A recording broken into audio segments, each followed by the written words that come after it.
I'm attempting to create a new world record. The longest time in which one has written a short story every day. Why am I doing this? Don't ask me. Anyway, hope you enjoyed today's instalment. 40. Intimacy. Amidst the wide, wide ocean, looking up into the wide, wide sky, I settled my eyes upon the crescent moon. It was almost completely enveloped by the shadow. It was new moon, the terminator barely lenient enough to reveal the moon's light. I stood upon a rock, alone in the night, distant from all things, distant from land, distant from the sea that lapped at my bare toes, distant from the moon up above. The sea foam I had risen from had receded now, dissolving into the inky waters. I could feel that isolation consuming me. I could feel the teeth of the harsh coldness all around gnaw at me as if I were inside the mouth of some great monster. Indeed, a monster. A grotesque and cruel monster in every essence. So callous and brutish, so omnipresent and cold that it seemed to be one with the empty, distant world.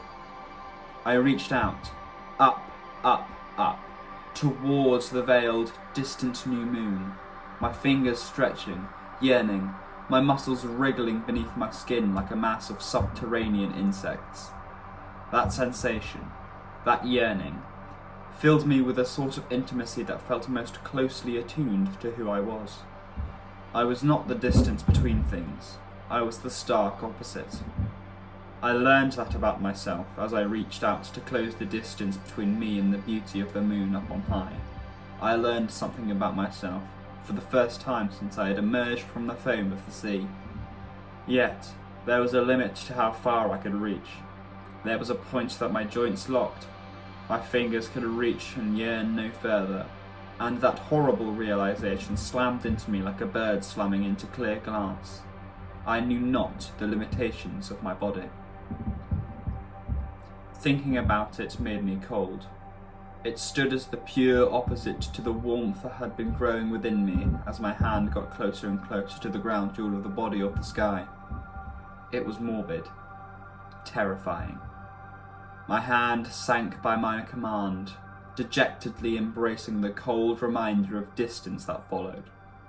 Oh, to be heated by the sun, to be taken by the flame of proximity, to dance around in the light with the vivacity of a child and forget the shadow, forgetting the distance. That was, undoubtedly, the desire that was sparked alight within me. It was the fire that filled the darkness of the night that stood separate from me in all directions. And as the waves lapped against the rock I stood upon and teased at the skin of my ankles, I knew I needed to find something to be close to. The sheer need to be close to something, the deep order carved into my flesh. It refused to fall prey to the ravenous clutches of separation and distance any longer. I dove headlong into the sea, piercing the surface and truly absorbing the cold that fully enclosed me. But this cold was different from the one I had been born into. It was a cold I could truly feel, a cold that pressed up against my skin, one that allowed me to melt into the world. And so, as I made way for land somewhere beyond the horizon, I gave myself up to the chill of the ocean I had emerged from.